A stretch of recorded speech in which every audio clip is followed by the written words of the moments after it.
coucou! Comment ça va bien? Est-ce que vous avez passé une bonne semaine? C'est cool. Bah alors pour cette semaine, moi, je vous ai concocté un sujet qui est encore une fois dans la continuité de ceux dont on a parlé la dernière fois. Parce que je sais pas si vous vous souvenez, mais on a parlé de méditation. Mais indirectement, on va dire que c'est la continuité du sujet. Parce que je vous disais la semaine dernière, du coup, que la méditation, ça ne nous parlait pas. Pourquoi? Parce que c'était vraiment quelque chose qui était, on va dire, un peu loin de nos cultures, qu'on avait l'impression que seuls les Indiens d'Inde maîtrisaient ce genre de discipline, et puis que nous, on n'en avait pas forcément besoin dans nos vies, parce qu'on était de culture occidentale, et puis que, nous, voilà, quoi, en fait, notre truc à nous, c'était d'aller écouter les prêtres aux églises, d'écouter ce que dit le pape, et puis voilà, de réciter notre, si tant est qu'on soit bien évidemment croyant chrétien, quoi, d'aller réciter notre Je vous salue Marie et notre Père, et puis basta, quoi. Ça, c'est pour ceux qui sont chrétiens. Alors bon, déjà, je vous ai dit la semaine prochaine, on n'est pas forcément obligé d'adhérer à une religion, je pense, pour pratiquer la spiritualité. Mais là, je m'adresse justement à ceux qui pratiquent, qui sont plutôt chrétiens pratiquants. Et parce que je voudrais vous, dans cette vidéo, je voudrais vous faire part d'une info que vous n'êtes peut-être pas, dont vous n'êtes peut-être pas au courant, et que pour certains d'entre vous, si tant est que vous soyez au courant, c'est peut-être, ça s'apparente peut-être plus à des légendes de bonnes femmes que à des vérités. Or, j'ai regret de vous dire que non, c'est pas une légende, parce qu'on a trouvé des écrits, en fait. Voilà, donc pour tous ceux qui pratiquent, moi je ne pratique pas, je ne suis pas, je suis née chrétienne, en fait, je suis née dans une famille de chrétiennes, j'ai été baptisée, tout ça machin, mais je n'ai jamais pratiqué, c'est pas mon truc, je me suis barrée du catéchisme, ça m'a saoulée. J'ai toujours senti qu'il y avait quelque chose qui me parlait pas et qu'on nous disait pas tout. Et justement, c'est aujourd'hui, en fait, de ces dernières années, que je me suis aperçu qu'intuitivement, j'avais peut-être raison, en fait, de me méfier. Parce qu'il se trouve que,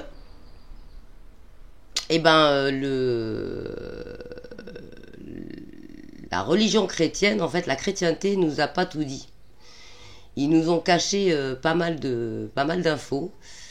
En l'occurrence, ils nous ont caché et ils ont volontairement effacé de la Bible, en fait, je veux dire, ils ont volontairement décidé que ça n'apparaîtrait pas dans la Bible, que lirait le commun des mortels, les évangiles de plusieurs apôtres, en fait. Donc vous avez tous certainement lu l'évangile selon Matthieu, selon Marc, selon Luc, selon Jean, voilà. Mais il y en a des autres, en fait, qui ont écrit des évangiles. Et ces évangiles-là, ils ont été retirés de la chrétienté, du catholicisme.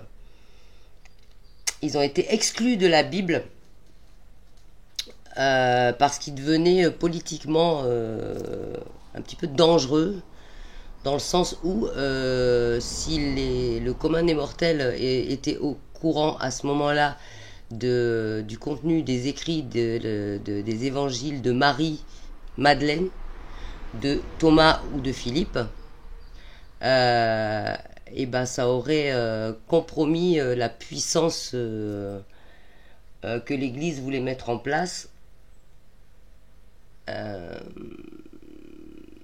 Ça aurait compromis leur soif de pouvoir, parce que bon, on sait très bien quand même que l'Église, elle a pas toujours été très très clean, quoi, tu vois. On voit ne serait-ce que l'époque de l'Inquisition et tout ça, je veux dire, ils ont fait des trucs pas très cool, mais c'était aussi très très politique. Ils étaient quand même vachement dans le pouvoir, quoi. Hein, c'était pas qu'une histoire de compassion, de bienveillance et de tout ça. Alors c'est pour ça que nous, on a tendance en Occident à se tourner vers les écrits védiques et tout ça, parce qu'on a l'impression qu'ils nous disent des choses qui sont empreintes d'un peu plus de compassion et d'un peu plus d'humanité que nos religions, et c'est peut-être pour ça que le christianisme a perdu énormément d'adeptes aussi, quoi. Hein, les catholiques, il y en a plus beaucoup qui vont à l'église, peut-être un peu plus en Guadeloupe, mais je veux dire, en métropole, c'est terminé, quoi. Les églises, elles sont vides, enfin, ou quasiment, quoi. Bon. Alors, il se trouve que autour du... Alors, entre le second, me semble, j'ai noté ça quelque part, mais entre le second et le quatrième siècle de notre ère, on a retrouvé des textes qu'on appelle des textes apocryphes. Ça veut dire qu'en fait, c'est des textes qui n'apparaissent pas dans la Bible, qui ont été retirés volontairement. De Thomas et de Marie-Madeleine. Et ces textes-là, ils ont été retrouvés enfermés dans une jarre en terre, enterrés en Égypte. Voilà, j'ai été coupée, donc j'étais obligée de couper la vidéo. Ça sera pas un one shot, mais bon, c'est pas grave. Donc je vous disais donc que l'évangile selon Thomas a été retrouvé en Égypte en 1945, près d'un village qui s'appelait Nag Hammadi. Et ces textes-là auraient été des textes qui auraient été traduits du grec, de textes grecs datant du 1er ou 2e siècle de notre ère. Donc autant dire que c'était vraiment enfin, voilà, le début, quoi. Enfin, c'est des trucs authentiques, tu vois. Voilà. Pourquoi ils les ont cachés dans une jarre? Pourquoi ils les ont enterrés? Et pourquoi ils les ont exclus de la Bible et des évangiles? Parce qu'en fait, dans ces écrits-là, Jésus a révélé à Thomas l'utilisation des forces invisibles, des énergies humaines et des émotions. Comment est-ce qu'on pouvait utiliser toutes les forces ésotériques, en fait, pour agir dans la matière. Tiens, alors ça rappelle quand même un petit peu les croyances védiques, les croyances de l'Inde et tout ça, quoi. Le spirituel, ce qu'on appelle... enfin, je veux dire, tous ces croyances-là nous viennent plutôt d'Orient ou d'Asie, ou voilà, quoi. On a rarement entendu parler de ça dans le christianisme. Toutes ces histoires d'énergie, de travailler avec les émotions, comme quoi les émotions avaient un pouvoir d'agir sur la matière. Tu vois, enfin voilà, je veux dire, on nous a pas trop appris ça à l'église, quoi, tu vois. Et bien forcément, ça les arrangeait pas. Parce que ces pouvoirs-là, ils voulaient les garder pour eux. Parce qu'ils voulaient nous donner, soi-disant nous donner un enseignement spirituel. Ouais, ok. Mais ils voulaient aussi prendre le pouvoir, quoi. Hein. On a bien vu, hein, dire, ils ont brûlé des sorcières, il y a eu l'Inquisition, il y a eu l'Église, c'est pas tout blanc. Et même au jour d'aujourd'hui, il y a des trucs qui sont moyens au sein de l'Église, hein, je veux pas dire, hein, voilà, quoi, tu vois. Il y a des prêtres qui ont dénoncé des trucs qui étaient un peu pas très clean. Hein, on essaye de mettre ça sous le tapis, voilà. Mais on peut pas dire que la religion chrétienne est toute blanche au jour d'aujourd'hui. Hein, voilà. Comme toutes d'ailleurs. Hein, parce qu'il n'y a pas que les chrétiens. Je pense que voilà, ils ont tous pas fait que du bien, en fait. Je parle des hommes qui véhiculent tout ça. C'est-à-dire, je parle de tout ce qui est les prêtres, les comment ça s'appelle, les cardinaux, les machins, les lamas, les moines et tout ce genre de gens. Bon, il y en a plein, j'ai aucun doute qui sont bienveillants et croyants et qui sont là pour faire le bien. Une grande partie, une grande majorité, Dieu merci, tu vois. Mais il y en a aussi une partie qui est un peu obscure. Hein, vous le savez aussi, je pense. Bon, voilà. Mais je vais pas rentrer là-dedans parce que encore une fois c'est pas le sujet et puis j'ai pas envie de passer pour une complotiste, donc voilà. Mais en tout cas, les écrits de Thomas ont été volontairement exclus de la Bible parce qu'ils contenaient des secrets que Jésus voulait révéler à l'humanité. Et ces secrets-là, c'était des secrets qui ont trait à l'utilisation de l'invisible, en fait, l'utilisation des énergies. Et il nous a écrit quoi, Thomas? Il nous a écrit un évangile pour essayer de nous solliciter pour qu'on apprenne à analyser nous-mêmes, non pas écouter les doctrines, mais nous-mêmes, à rentrer en nous, à faire de l'introspection et à essayer de comprendre de par nous-mêmes le secret de l'univers, d'essayer de comprendre de par nous-mêmes quelle est notre mission de vie, l'origine de l'humanité, tout ça, voilà. Et en fait, Thomas nous incite dans son évangile, tout comme Marie-Madeleine, à trouver la connaissance en nous-mêmes, en fait. Et à arrêter d'aller chercher l'info à l'extérieur de soi. Ça vous rappelle rien? Ça vous rappelle pas un petit peu quelques précédents lives ou ce qu'on a déjà abordé ici, quoi? Donc, il se concentre sur les sagesses ésotériques, secrètes. Il se concentre sur essayer de nous amener à... Alors oui, c'est sous forme de phrases que Jésus aurait prononcées, comme les autres évangiles, mais enfin, je veux dire, il nous incite à nous-mêmes trouver la signification métaphorique de la chose. Non pas d'aller écouter un curé ou un prêtre ou le pape nous traduire les écrits, quoi. On n'a pas besoin d'un traducteur. Je veux dire, quand vous étiez gamin, vous avez jamais vu le film Karate Kid? Parce que ça, c'est dans toutes les religions, hein, je veux dire. Vous avez jamais regardé? Vous avez vu le maître qui entraîne le jeune Karate Kid, là? Est-ce qu'il lui donne toutes les solutions à chaque fois et toutes les réponses à chaque fois? Non. Tu vois bien dans le film, à chaque fois, il le fait balayer et l'autre, il comprend pas pourquoi il balaye, quoi. Tu vois? Il attend à ce que la compréhension vienne de lui-même, le gamin. Alors pourquoi ça c'est bon dans les philosophies asiatiques et indiennes et compagnie, et pourquoi nous on devrait écouter aveuglément ce que dit monsieur le curé, aveuglément ce que dit le pape, leur baiser la main parce que soi-disant ils ont la parole divine? Et d'où ils ont la parole divine? Ils sont qui? Ils sont comme toi et moi. Ils chopent la crève, ils vont aux toilettes, ils font comme toi et moi, hein, monsieur. Le pape c'est un être humain, faut arrêter, quoi, tu vois. Jésus aussi c'était un être humain. Bouddha aussi c'était un être humain, sauf que eux ils ont cherché en eux, donc ça en a fait des guides spirituels, voilà. Mais de base c'était des êtres humains, hein. Jésus de Nazareth c'était un être humain.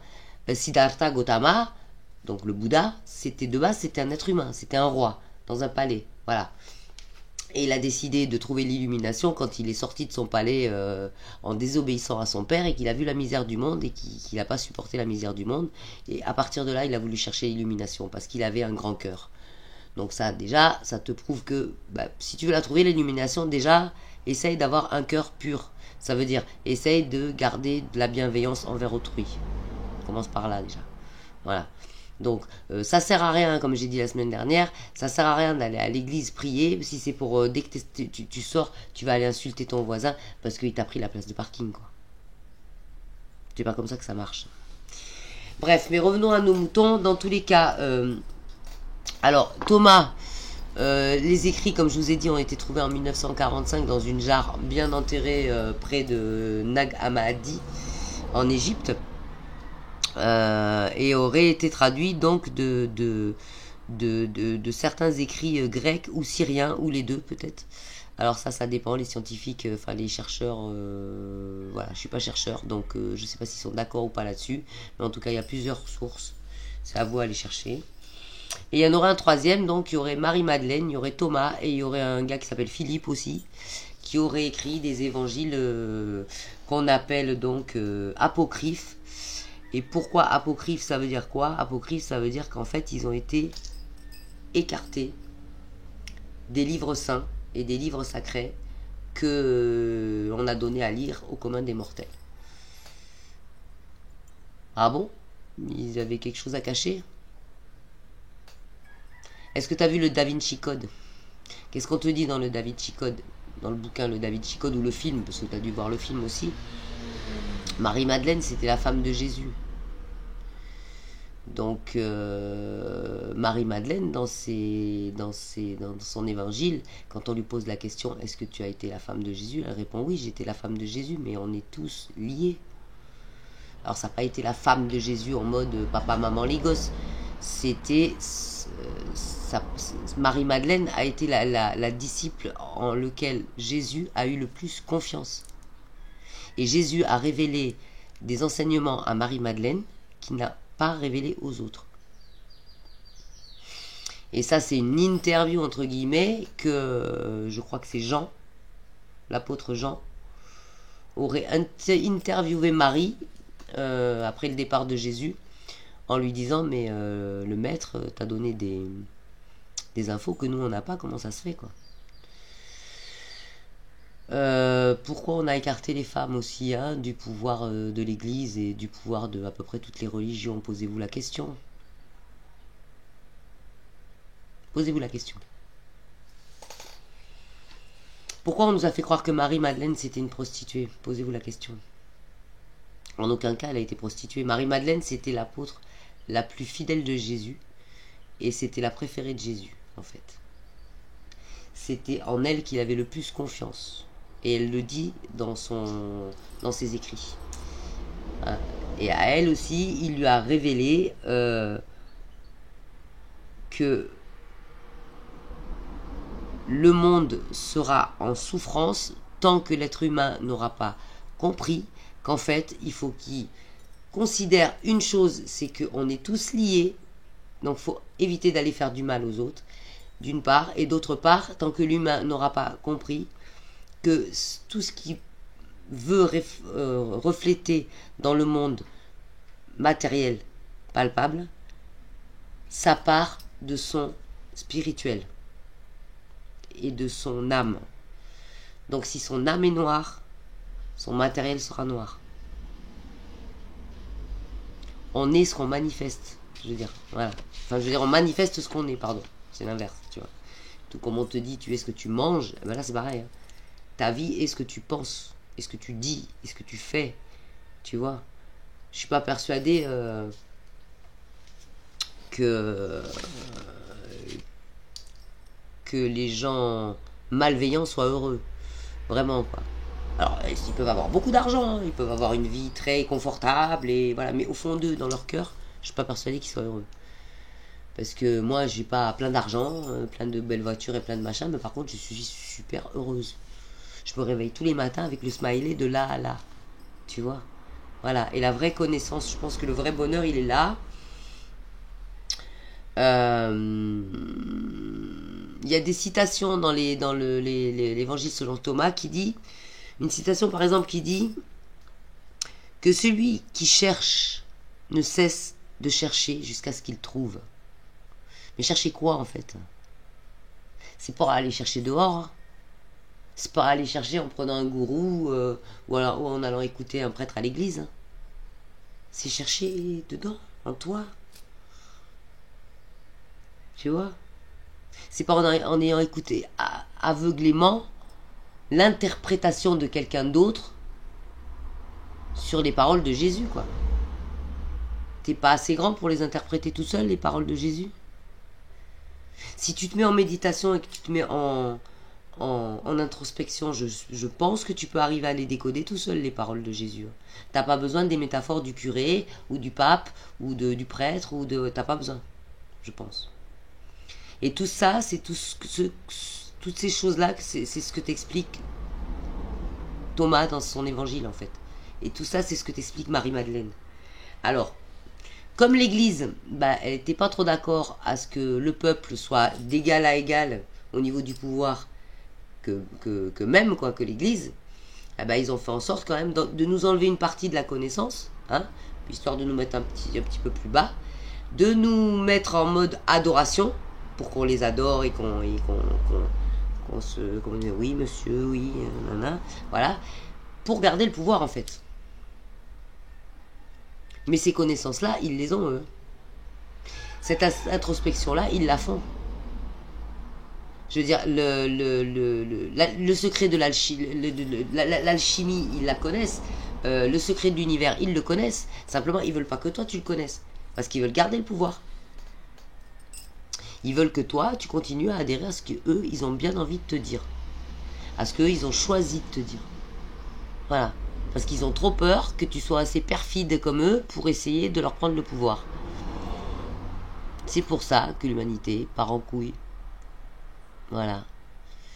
Parce qu'il y en a qui veulent dominer les autres. Parce qu'il y en a qui veulent se sentir supérieurs aux autres. Et alors quand ça commence dans les religions, autant dire que c'est pas bon signe. Hein. Et c'est peut-être pour ça que ça dure depuis des siècles et des siècles et des siècles. Comme dirait l'autre. Tu crois pas toi? Donc, les religions sont sexistes. Je suis désolé, hein. Pourtant moi je suis pas MLF du tout. Hein. Moi je suis absolument pas du tout woman power et tout ça machin, à taper sur la gueule des gars en mode les femmes sont les meilleures et tout. Pas du tout. Pas du tout. Je pense que les hommes ont leur rôle d'homme à avoir. Je pense que les femmes ont leur rôle de femme à avoir. Et que je pense qu'une femme est capable de faire certaines choses que des mânes ne peuvent pas faire et vice versa. Chacun son rôle, tu vois. Mais par contre, au niveau de la spiritualité, je ne suis pas d'accord qu'on ait relégué les femmes systématiquement au rang inférieur. Pourquoi on n'a pas de femme pape? Pourquoi on n'a pas de femme Dalai Lama? Pourquoi? Hein? Pourquoi aussi on s'est penché un peu plus sur l'hindouisme? Parce que eux, bah, déjà, ils ont des déesses. Tu vois? Nous, par contre, de notre côté, quand on prend les anciennes croyances, enfin les croyances celtiques, il y avait des déesses aussi chez les Celtes. Bon, c'est pareil, hein. On a essayé de leur faire fermer leur gueule avec toutes leurs déités à eux aussi, les Celtes. Et en l'occurrence, je t'invite à aller écouter un petit peu si t'aimes beaucoup si t'aimes bien tout ce qui est celtique et tout ce qui est légende et croyances celtiques. Je t'invite à aller voir au lac de Normandie, qui lui est en train de creuser de ce côté-là et de nous montrer aussi que bon, il y a eu un peu de la falsification de ce côté-là aussi. Hein. On nous aurait menti. Moi, je sais que depuis gamine, hein, moi, c'est bon, je suis née enfin, j'ai été élevée chez ma mère, donc du côté de chez ma mère, c'est des chrétiens, bon, chez mon père aussi d'ailleurs, mais bon, pas du tout pratiquant, mais par contre, chez ma grand-mère était très croyante, il a fallu me baptiser, nanana, première communion et tout le bordel. Et donc, j'étais dans une école privée et j'étais obligée d'aller au catéchisme, mais bon, je me suis fait virer, quoi, parce que j'ai remis en doute la parole du curé, quoi. Oh mon Dieu, on fait pas ça. Et pourquoi? Il est qui ce man pour pouvoir me dire qu'il a raison dans son interprétation des paroles de Jésus? Pourquoi il aurait plus raison que quelqu'un d'autre, quoi? Et c'est des humains qui ont écrit les évangiles. C'est pas c'est pas des entités invisibles ou des extraterrestres. Non, non, c'est des humains qui ont traduit ça. Alors vous croyez n'importe quel humain, quoi. Et vous allez aveuglément dans une église croire ce que le curé vous raconte, que lui-même croit ce qu'on lui a raconté, et que celui qui lui a raconté croit ce qu'on lui a raconté. Eh les gars, réveillez-vous, quoi. Vous n'avez pas de libre arbitre ou comment ça se passe? Donc moi, alors quitte à croire quelqu'un, tu vois, j'aurais plus tendance à croire Marie-Madeleine et Thomas. Pourquoi? Parce qu'on a essayé de cacher leurs écrits. On a essayé de faire en sorte que non, ça n'existe pas. Et il y a une autre question que je me pose, moi, dans toute cette histoire, c'est pourquoi les évangiles selon Matthieu, Pierre, Thomas, et je sais plus comment ils s'appellent les autres, là, attends, je vais te le dire, Luc et Jean, pas Thomas, mais Luc, Jean, Matthieu et Pierre, voilà. Non, Marc, Matthieu, Luc et Jean, ouais. Souvent les prénoms et moi, ça fait 12 aussi. Pourquoi on va croire cela? Et pourquoi leur discours à cela ne te parle absolument pas du tout de la même chose que le discours de Marie-Madeleine et de saint Thomas? Parce que l'évangile selon Thomas, là, il te raconte pas la résurrection du Christ, sa mort, sa vie et tout ça, non. Il te parle pas de ça. Hein. Il te retranscrit ce que Jésus a donné comme enseignement, c'est tout, ça s'arrête là. Il te raconte pas la vie de Jésus. Pourquoi les autres n'en parlent pas de ça? Alors selon moi, mais ça n'engage que moi, peut-être qu'ils en parlaient, mais que ce sont des versets qu'on a retirés des évangiles, volontairement, parce que pourquoi qu'on n'aurait pas retiré des versets?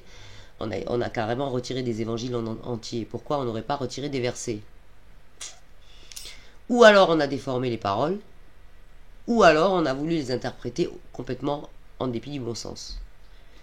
Mais pour que ce soit diamétralement opposé, j'espère que j'ai bien dit le mot, bref, pour que ce soit opposé à ce point-là, les écrits de Marie-Madeleine et de Thomas, qui soient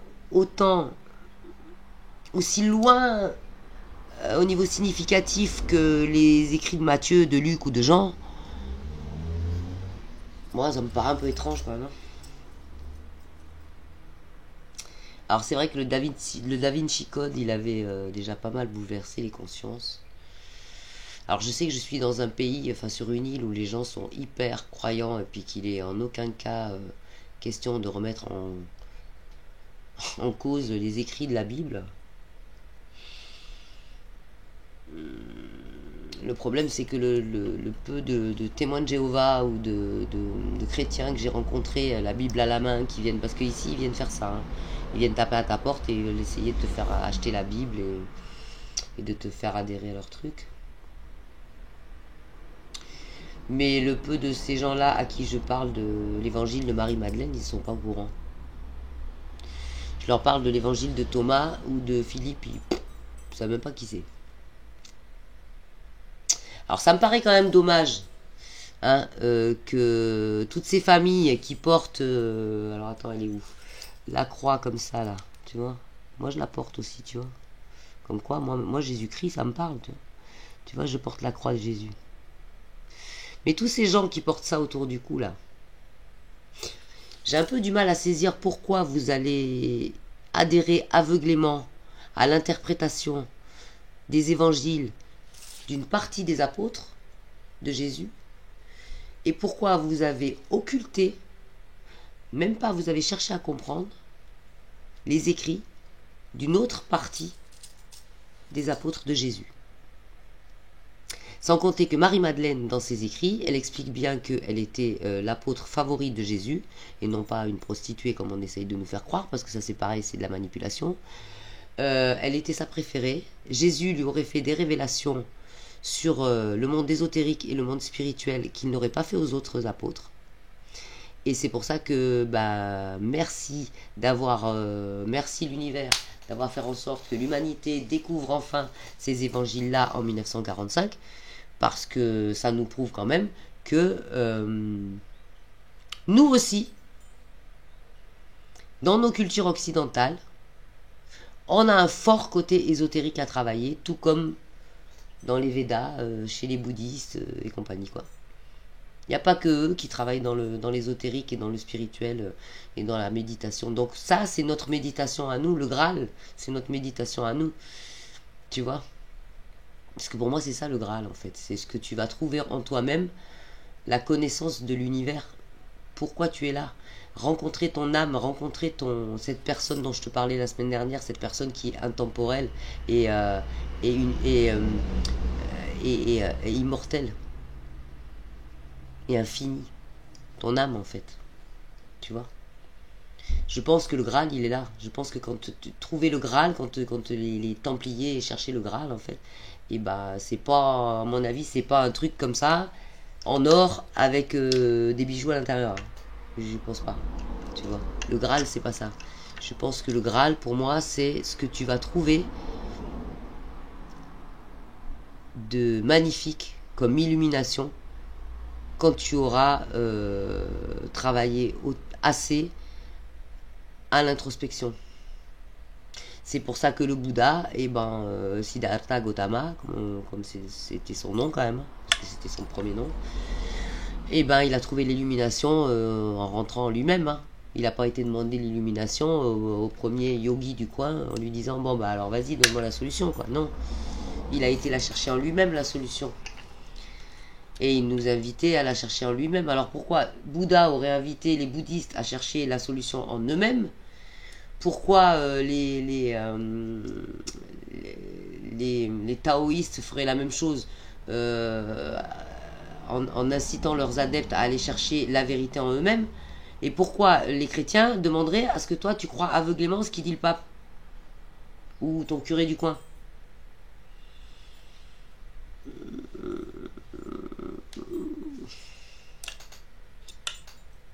Alors tu vas aller croire aveuglément ton curé, tu vas aller te confesser tes 3-4 saloperies que tu as fait dans la semaine dans un confessionnal, et puis tu vas sortir de là, bon bah ça y est quoi, t'as l'illumination en fait, c'est ça ton histoire?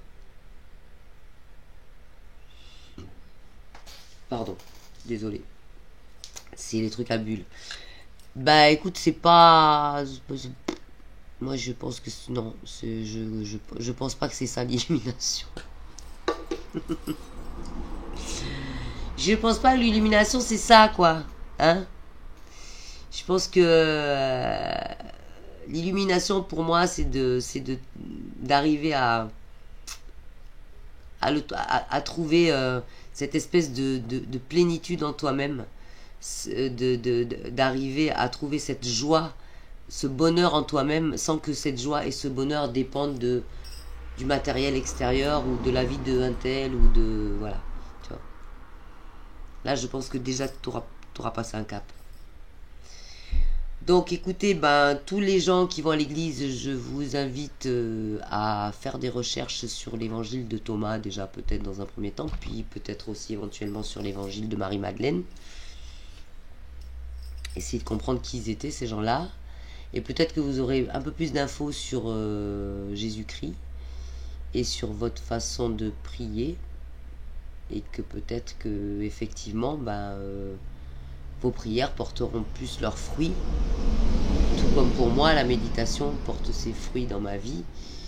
Je pense sincèrement que ben, si t'as pas envie d'avoir des philosophies bouddhistes, t'es pas obligé. Si t'as pas envie d'avoir des philosophies hindouistes, t'es pas obligé. Si t'as pas envie d'avoir des philosophies chrétiennes, t'es pas obligé. Mais par contre, si tu en as, eh ben, il est quand même bon d'avoir la vie de tout le monde, quoi, tu vois. Voilà. Et là, en l'occurrence, ben, ce pauvre Thomas, ce pauvre Marie-Madeleine, ils ont aussi écrit des trucs et ben, on leur a fait fermer leur bouche. Tout ça parce qu'il y avait une partie de la chrétienté qui était en quête de pouvoir. Tout simplement. Et l'autre partie qui était plus en quête de spiritualité, bah, ils ont pris les écrits, ils les ont roulés en boule en mode papyrus, ils ont été foutre ça dans une jarre pour la conservation, une jarre en terre, et ils ont été enterrer ça bien profond dans la terre. Voilà, donc si tu ne savais pas ça, bah, je t'en informe. Et puis, bah, cette vidéo est à présent terminée. Donc, comme je te l'ai dit en début de vidéo, elle est vraiment dans la continuité de la vidéo de la semaine dernière selon moi. Donc il y aura quand même une petite coupure, enfin vous avez vu il y a eu quand même une petite coupure parce que j'ai pas pu faire one shot parce que j'ai été dérangé, donc je m'en excuse. Voilà, je te donne rendez-vous la semaine prochaine, je te souhaite une excellente semaine. En attendant, bah, ceux qui me suivent sur Insta, à bientôt sur Insta parce qu'on se voit à peu près tous les jours, on se parle à peu près tous les jours. Merci à toutes les nouvelles personnes qui viennent s'abonner, que ce soit ici sur YouTube ou sur Insta ou sur TikTok aussi, même si je réitère, hein, mais je suis toujours pas assez présente sur TikTok, mais bon, ça va venir. Il faut que je me mette en place partout, puis j'ai encore aussi plein de choses à faire avec la jam. Alors pour la jam, pareil, hein, ceux qui sont en Guadeloupe et qui veulent faire de la musique, c'est multipass.asso sur Instagram. Pour l'instant, je suis pas encore sur TikTok avec ça, avec l'association musicale. Mais c'est important pour moi aussi, puisque la musique, ça fait beaucoup de bien à l'âme aussi. Et voilà, et donc pour ceux qui sont ici sur YouTube avec moi, et ben, essayez de ramener vos potes, qu'on fasse grossir la communauté des bienveillants là, et des gens qui veulent vraiment améliorer leur vie, améliorer leur karma, améliorer la vie des autres, et améliorer leur quotidien, et améliorer ce monde. Et ben, essayez de venir faire grossir le groupe. Et n'hésitez pas à me dire tout ce que vous ressentez en bas là, parce que je lis tout. Je réponds peut-être pas tout de suite, hein, parce que j'ai plein de trucs à répondre, et je vous avoue que j'ai des grosses journées, mais et de plus en plus, au plus vous êtes nombreux, forcément, au plus j'ai des grosses journées, parce que je réponds aussi parfois sur Insta. Voilà, mais n'hésitez pas à vous exprimer, c'est là, enfin voilà, la chaîne elle est là vraiment pour ça, quoi. Et si vous avez des questions, si vous avez envie qu'on parle d'autres trucs, si vous avez envie que que j'approfondisse certaines recherches, dites-le moi. Je ferai mon max. Vraiment, je ferai mon max pour vous. Voilà, parce que j'ai vraiment envie que tout le monde aille bien, en fait. J'ai vraiment envie waouh, que cette chaîne, ça soit une bouffée d'air en fait. Voilà. Même s'il y a que moi qui parle, vous n'êtes pas interdit de vous exprimer, vraiment quoi. Voilà. Ensuite, là, non, là, je sais plus. Je crois que c'est. Il me semble que c'est là. Pour s'abonner, il y a un petit carré là, en bas. Voilà. Pour s'abonner. Et puis, que dire?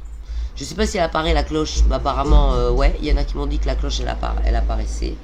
Et puis voilà, donc je vous souhaite une bonne semaine. J'espère que ça va aller parce que c'est la deuxième partie. Là, ça fait encore 2 fois que je la recommence. J'ai vraiment un problème de son image. D'ailleurs, s'il y en a qui sont calés sur les Macintosh, si vous pouvez me faire un petit débriefing de pourquoi j'ai ma vidéo qui se décale, le son et l'image parfois, et que parfois ça le fait pas, parce que alors je comprends pas. J'ai été chercher des tutos et puis on me parle d'une espèce d'un problème de data ou je n'y comprends rien, c'est pas mon truc. C'est vraiment pas mon truc, je suis pas calée dans ce genre de choses. Je ne suis qu'une danseuse artiste qui essaye de trouver le sens de la vie. Voilà les copains.